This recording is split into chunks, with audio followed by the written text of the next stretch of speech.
More than a dozen people are hospitalized this evening after a bus full of federal prisoners crashes in the Metro East. It happened early this morning in O'Fallon, Illinois on Interstate 64 near Route 158. Brittany Noble talked with Illinois State Police to find out how this happened. There were 9 inmates and 4 prison guards on that bus when it overturned here early this morning. It was so serious that troopers say everyone had to be taken to local hospitals. This federal prison bus was on its way to Jefferson City from Kentucky Sunday morning when around 5 a.m. the bus crashed near 158 and Interstate 64. The driver of the bus, for unknown reasons, lost control of the wheel and ended up in the center median. According to troopers, several people were trapped inside. After they got out, troopers say everyone was accounted for and immediately taken to Metro East hospitals.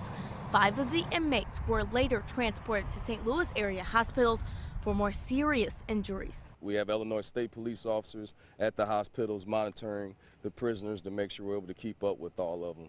None of those injuries are life-threatening. Troopers are still investigating how this happened. I'll keep following this case for updates. In St. Clair County, Brittany Noble, News 4.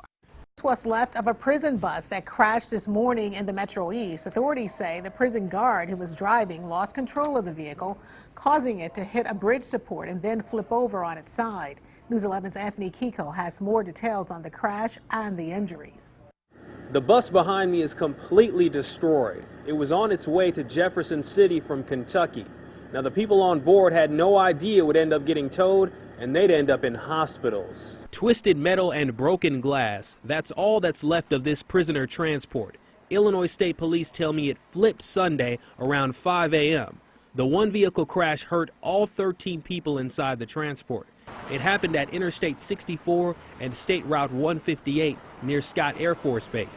The 9 prisoners and 4 guards were going to Jefferson City.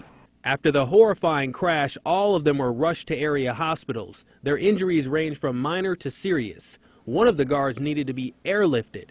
Illinois State Police are keeping a close eye on all of the inmates who were in area hospitals. 5 of the inmates have been transferred to Barnes Hospital in St. Louis for additional follow-up, and the other 4 inmates have been transported to St. Clair County Jail for lockup. Illinois State Police say the cause of this crash is still under investigation. At this point, they don't believe the prisoners had anything to do with the crash. Reporting in Illinois, Anthony Kiko, News 11. Hollywood is mourning the... Tonight, we're learning new information about a prisoner transport that crashed Sunday morning in Illinois near Scott Air Force Base. The prisoners were wearing shackles during the violent crash, and one of the guards is still fighting for her life. Fox 2's Anthony Kiko joins us with who is keeping an eye on those prisoners. Anthony? Tom, Illinois State Police had been guarding the prisoners who were taken to Barnes and SLU hospitals, but that changed late last night. Everyone inside the bus was tossed around as it flipped.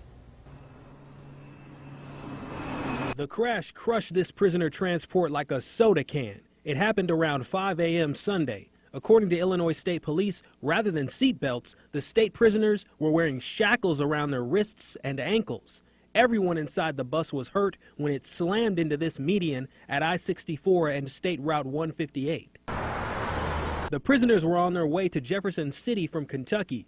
A Tennessee-based company, Prisoner Transportation Services of America, was contracted to move the prisoners. 29-year-old guard Jose Fuentes was driving the bus. A total of 4 guards and 9 prisoners were rushed to Illinois hospitals. 4 prisoners were treated for minor injuries and then taken to the St. Clair County Jail. 5 were transferred to SLU and Barnes hospitals, and 1 female guard had to be airlifted. Illinois State Police kept a close eye on the prisoners who were taken to hospitals. But at 8 p.m. Sunday, guards from Prisoner Transportation Services of America arrived at SLU and Barnes hospitals and took over for Illinois State Police. The private company refused to comment about the crash, but I did speak with SLU hospital officials about how they're dealing with the prisoners. The trauma team comes in, the physicians come in, and they have to have a guard with them at all times. So a guard will physically be in the room with them. Now tonight, that female guard is in serious condition. All of the other victims are expected to be okay. Illinois State Police are working with the Tennessee company to determine the cause of the crash. New at 10, what's been ruled out as a cause. Anthony Kiko, Fox 2 News.